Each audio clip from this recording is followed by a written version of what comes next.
Hola, buenas tardes, Tamara. Muchas gracias por la invitación. Feliz de estar compartiendo esta tarde con vos y con tu audiencia, por supuesto, con todos nuestros seguidores. Qué lujo. Contanos un poco dónde te puede ubicar la gente, toda la gente que hoy nos vea y todas las que quieran contactarte. Bueno, me ubican en Débora Useca, abogada penalista, que es mi página de Instagram, o en la página del Estudio Jurídico INA, que es www.estudioina.com.ar. Ahí están todos los teléfonos de contacto. Bueno, yo quiero adentrarme en el tema del día de hoy, pero en realidad quiero contarles que también la doctora capacita profesionales, capacita funcionarios judiciales, sos coach también, negociadora. Sí, sí, Tamara, yo tengo dos facetas, digamos, una faceta profesional como abogada litigante, nunca trabajé para el Poder Judicial, siempre de manera independiente, esto me da una libertad absoluta en la selección de los casos, y por el otro lado, soy maestra internacional de litigación oral. Entonces, tengo la suerte de conocer a colegas que se dedican a distintas áreas del derecho. Por ejemplo, puedo capacitar a jueces, a fiscales, defensores públicos y también abogados que como nosotras la pelean todos los días en los tribunales. Así que eso me da una práctica, un conocimiento más profundo de lo que siente el abogado y de lo que nuestra profesión también necesita para cambiar. Si te parece, empezamos con el tema de hoy, que es un tema muy actual y un tema que merece seriedad, como es el delito de abuso sexual. Contanos un poco cómo está tipificado en el Código Penal, para los que no somos penalistas. Bueno, bien, vamos a contar un poquito la historia de por qué elegimos este tema para hablar hoy, ¿no? Porque la verdad que el caso denominado por la prensa como la manada de Chubut, es un caso que creo que, no, que nos conmueve a toda la población principalmente por los dichos, los supuestos dichos del fiscal. Entonces, pensamos de qué manera podíamos analizar jurídicamente y de manera objetiva esos dichos del fiscal, teniendo en cuenta cuál ha sido, cuál debería ser el rol de la víctima, el rol del juez. Y además yo creo no con un espíritu crítico, sino con un espíritu de que nos permita a todos los profesionales comprender las distintas aristas que nuestra intervención judicial posee y la importancia que tiene hacer un uso correcto del lenguaje. Entonces pensamos en un caso tan trascendente, tan sensible, que era un buen motivo para conversar. Y bueno, obviamente que hay que situarlo, ¿no? Estamos frente a un caso de los que se conoce como de abuso sexual. El abuso sexual que está contemplado, los colegas lo saben muy bien, no estamos dando una clase simplemente repasando algunos conceptos, está tipificado en el artículo 119 de nuestro Código Penal, que tiene tres, por decirlo de alguna manera, tres vertientes. El abuso sexual simple, el gravemente ultrajante y el de violación. Claro. El abuso, el abuso sexual simple, no sé si querés que abordemos ya el tema de los dichos del Sí, fiscal, pero el abuso sexual simple tiene una pena menor. ¿Y qué es un abuso sexual simple? Se conoce como los tocamientos en partes pudendas, decía la doctrina. En ok. partes pudendas, es decir, en zonas que son erógenas o que el autor les da un contenido sexual. Por ejemplo, en doctrina se discutía mucho si el hecho de tocarle a otra persona la oreja constituía o no un caso de abuso sexual. ¿Por qué te cuento este detalle?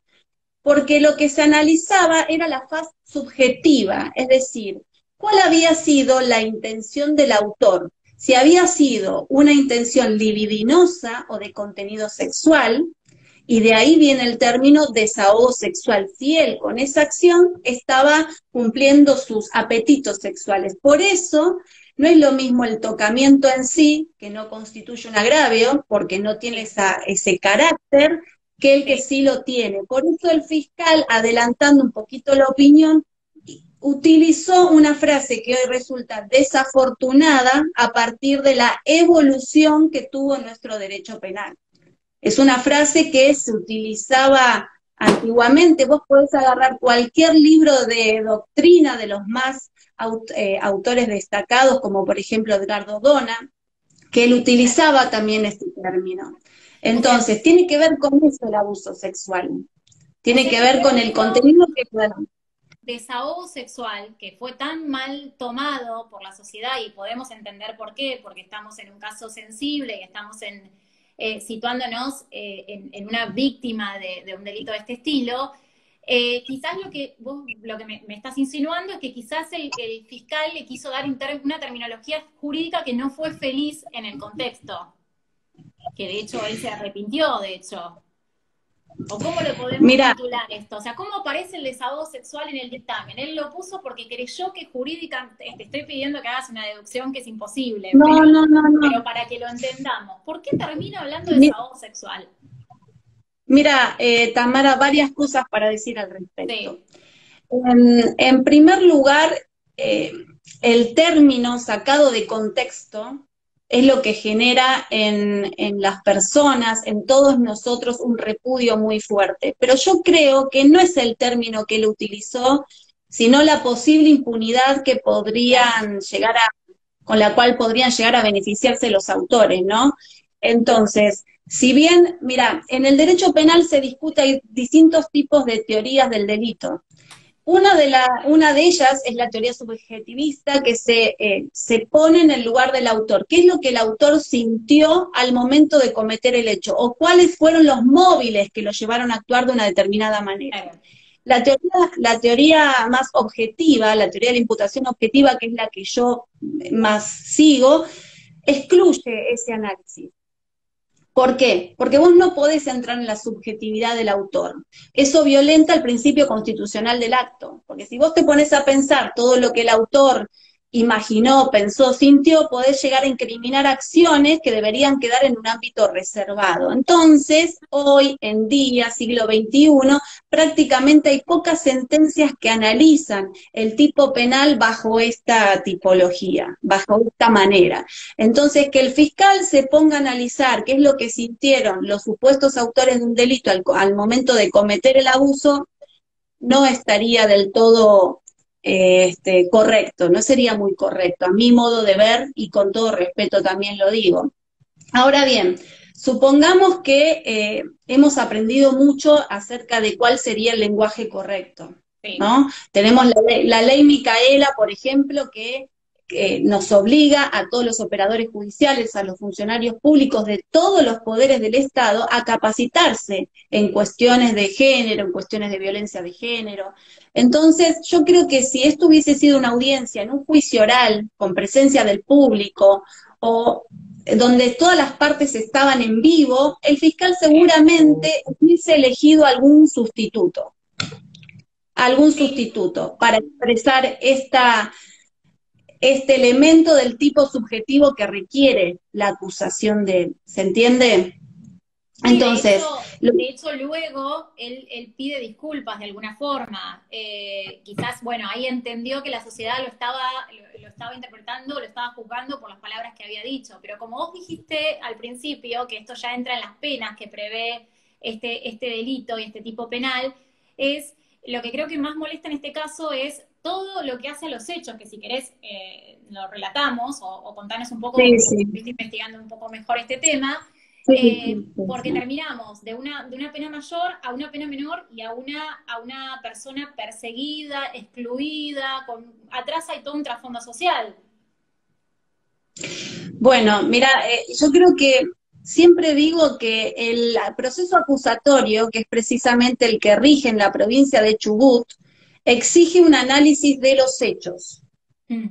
Es decir, que todo el trabajo que hagamos en un proceso de estas características tiene que estar centrado en los hechos y en la averiguación de esos hechos, en su comprobación. Los hechos son todo, o sea, la ley, la doctrina se deja un poco al costado, han perdido cierta trascendencia en este caso. No en este caso, en todos los casos en el proceso acusatorio. Entonces, recordando, siempre decimos que hablamos de este caso precisamente teniendo en cuenta información periodística, por eso somos muy cautelosos, muy prudentes, porque no tuvimos acceso, como corresponde, al ser una causa privada, al expediente judicial. Nos vamos a basar en la información que trascendió a partir de los medios, en las propias declaraciones que dijeron el fiscal y el juez. Esto aclarándolo.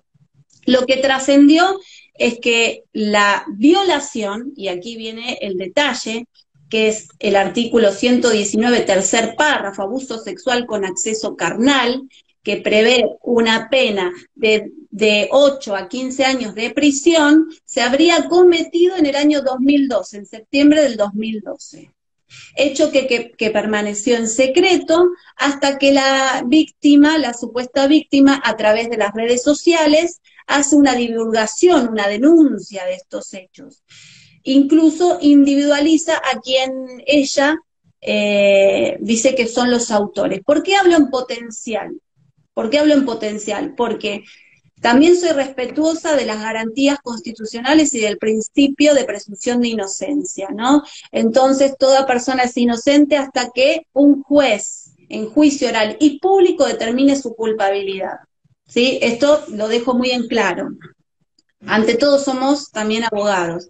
Entonces No, digo presunto parece lógico, de víctima, hecho, presuntos imputados. me parece lógico, esto todavía está en proceso y además, como vos decís, no tuvimos acceso al expediente. Tampoco somos especialistas en este caso, pero sí para que la gente, porque como te decía cuando preparábamos esta charla, acá nosotros tenemos público que son colegas y no colegas. Entonces, me parece bien para que la gente también lo pueda bajar y que puedan entender hasta dónde llega un delito de este estilo y que sí existe punibilidad, porque también estamos dando un mensaje.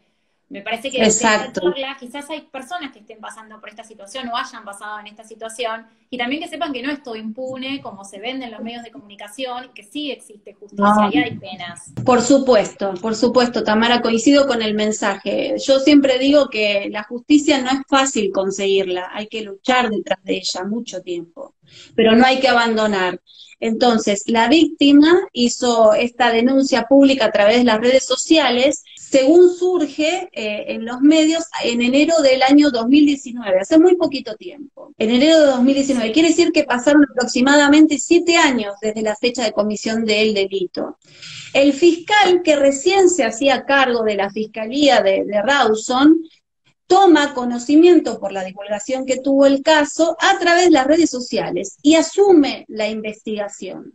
Recordemos que hasta el año pasado el delito de violación era de instancia privada, quiere decir que si la víctima no denunciaba no se podría abrir una investigación. Esto cambió.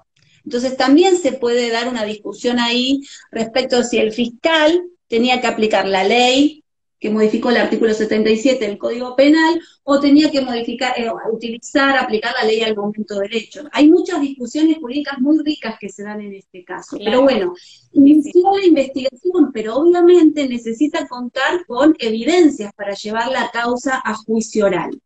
La primera prueba que necesita es el relato de la víctima, el testimonio de la víctima. Recordemos que la víctima es testigo y tiene obligación de decir verdad. Entonces se requiere de la víctima un compromiso, que es acudir cada vez que sea citada, que es presentarse a hacer todos los exámenes físicos que se requieran. Entonces hay una suerte de lo que decimos los abogados de revictimización, porque tiene que contar una y otra vez ante cada uno de los operadores judiciales, médicos, psicólogos que la atienden, un hecho que padeció tiempos atrás. Es muy difícil, yo que represento a víctimas de esta clase de delitos, es muy difícil olvidarse de un trauma con estas características. Muy difícil, muy difícil. Y tener que revivirlo y revivirlo, capaz que consiguen un trabajo y tienen que dejar para acudir a la justicia. Entonces hay que ponerse siempre en los zapatos de las personas que han sido abusadas. Pues bien, ¿a dónde llegamos? Entonces el fiscal toma... Tengo una pregunta que me interesa particularmente en este tema, porque como te digo, creo que puede ayudar a muchas personas. Cuando a vos te contacta una persona que es víctima de alguno de estos delitos de sexuales, ¿cómo esa persona ya está convencida de que quiere llegar hasta las últimas consecuencias? Porque también eso es lo que vamos a tener que charlar en este caso. ¿Hasta dónde la víctima quiere llegar y hasta dónde el Estado la obliga a llegar? O sea, también hay un tema ahí. Hay un tema muy interesante, mira, Tamara, la ley de víctimas reconoce en la ofendida por algún delito como un dominio sobre sus decisiones. Y el juez y el fiscal tienen que respetar la decisión de la víctima. Ahora bien, ¿qué pasa cuando esa decisión entra en conflicto con la obligación que tiene el fiscal de investigar y con la obligación que tiene el juez de dictar justicia? Que es esto lo que pasó en el caso concreto. Generalmente cuando las personas que sufrieron esta clase de delitos vienen a verme al estudio es porque están decididas. Muchas veces me ha pasado que no vienen ellas directamente, que viene alguna amiga, alguna tía, me cuenta lo que pasó, me conocen, ganan confianza y luego impulsan a la víctima a que venga a verme. Obviamente que les tengo que explicar que el proceso es largo, es tedioso, pero les pregunto qué es lo que quieren lograr. Yo, principalmente, las impulso a buscar justicia, no, a ver, ¿cómo se queda tranquila una persona víctima de un delito de estas características pensando que su violador anda suelto por ahí? Sí. Entonces, por un lado contribuyen a la reparación de su dignidad y por el otro lado también nos salvan a todo el resto de estos riesgos, de estos peligros. Entonces es importante que se comprometan con la causa. Yo siempre digo que luchamos juntas, trabajamos juntas, las escucho llorar, las trato de acompañar profesionalmente, obvio, pero uno realmente padece junto con ellas esta clase de delitos. Pero hay que hacerlo, hay que hacerlo. Debe haber una gran responsabilidad. Acá mientras comentabas esto, nos decían que la gente tiene que dejar sus trabajos, o sea, implica también, no es fácil para nadie, hay una gran valentía atrás de un testimonio de estos, y me imagino que hay un gran trabajo psicológico atrás que permite que llegue a este estadio, porque si no, no sería fácil. Pero bueno, nos estamos No se yendo. olvida nunca, no se olvida nunca, una cosa así no se olvida nunca. Pero sí te puedo decir que cuando conseguimos justicia hay un alivio, una paz que consiguen las víctimas, esa posibilidad de ahora sí puedo rehacer mi vida, en serio. Eso es lo que me da como una satisfacción profesional casi absoluta, te puedo decir. Me imagino, le estás completando la vida a una persona que de repente su vida cambió por un tercero, por algo inexplicable. O sea que me imagino lo que debe ser eso. Y yo después tenía para preguntarte justamente esto del tema de las penas. Yo sé que nos estamos yendo, que ahora retomamos con el caso, pero justamente a veces la gente viene al estudio y te dice, doctora, quiero justicia. Y esa justicia, entre comillas, es muy difícil de obtener, porque hay que ver cuál es lo que busca atrás de esa persona con esa palabra y cómo lo manejas eso. Bueno, mira, Tamara, en realidad yo creo que las penas, la gran mayoría de las penas fijadas por nuestro Código Penal son adecuadas, son adecuadas. Sí. El problema está en que no hay prisión efectiva para los autores del delito, como lo que sucede en este caso. Fíjate que el acuerdo del fiscal con los imputados y en el cual supuestamente también participó la víctima es una pena de 3 años en prisión en suspenso. Entonces, sentimos que es un delito tan grave que queda impune en realidad. Claro. Distinto hubiese sido, aparte, primero que no se adecua al tipo penal de violación, o sea, la escala penal no da para un juicio abreviado, ahora vamos a hablar por qué. Pero más allá de eso, no es lo mismo que vayan 7, 8 años a prisión que 3 y están en libertad, caminando, al igual que lo hacemos todos nosotros que no cometimos ningún delito, ¿no? Entonces, las penas son suficientes. Yo no comulgo con una inflación de penas, un populismo punitivo, como también se lo da a conocer en la doctrina, no comulgo con ello. Yo simplemente digo, si a la persona que cometió, por ejemplo, unas amenazas coactivas, en lugar de advertirle y firmar suspensión del juicio a prueba o darle la posibilidad de que zafe del proceso, vos le decís, usted tiene que ir a prisión 1 mes, 1 año, 1 mes si querés, esa persona no va a reincidir porque se readecuó, entendió que el que se porta mal paga un castigo, pero si no el mensaje a la sociedad es, hasta que no matás a alguien y sale en la prensa, no pasa nada. No es cierto, no es cierto, las cárceles están llenas, hay que decirlo.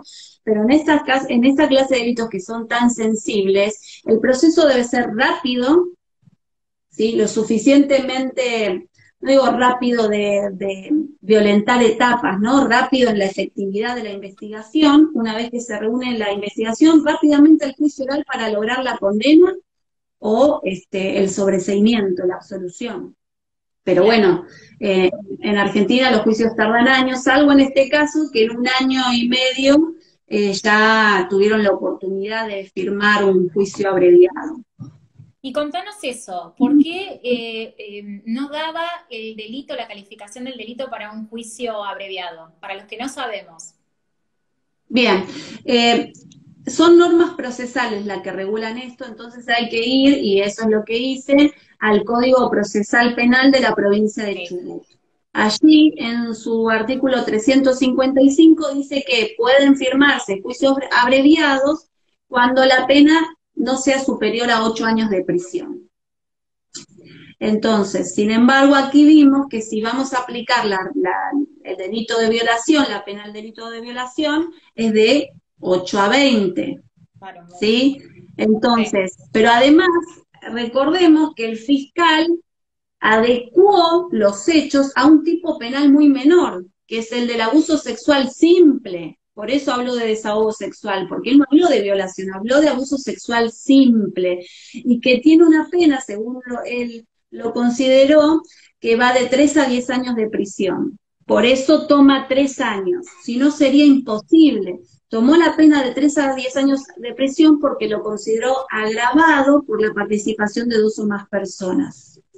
Por eso hizo como, digamos, puso los zapatos en el pie equivocado, ¿no? Sí. Para que pudiera entrar esa posibilidad de acuerdo, y él pues le dijo que no.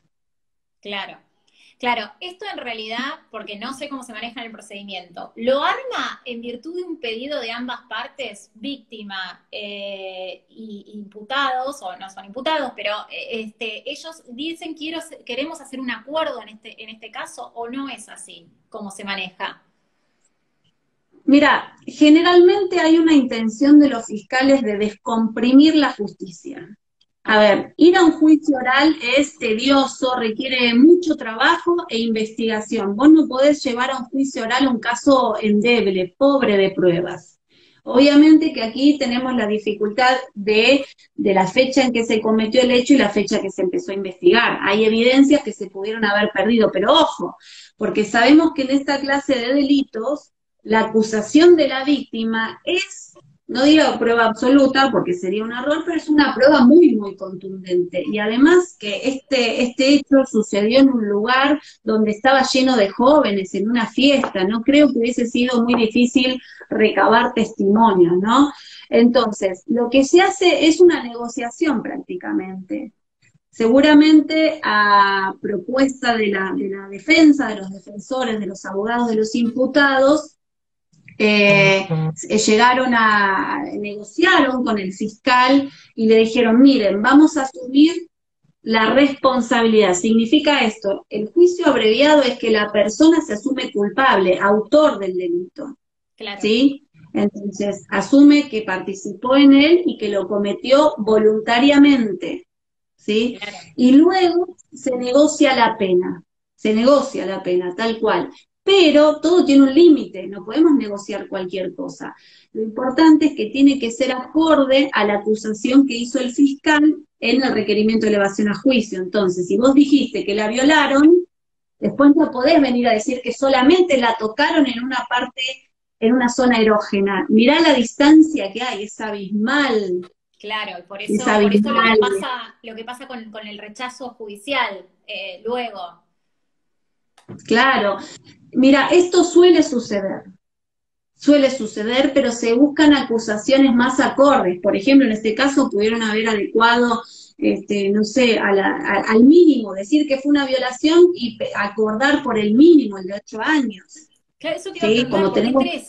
¿Por qué 3? ¿Porque no teníamos pruebas? ¿Por qué 3 y no 8? Bueno, yo siempre me limito a las suposiciones, hay mucha información dando vuelta por ahí.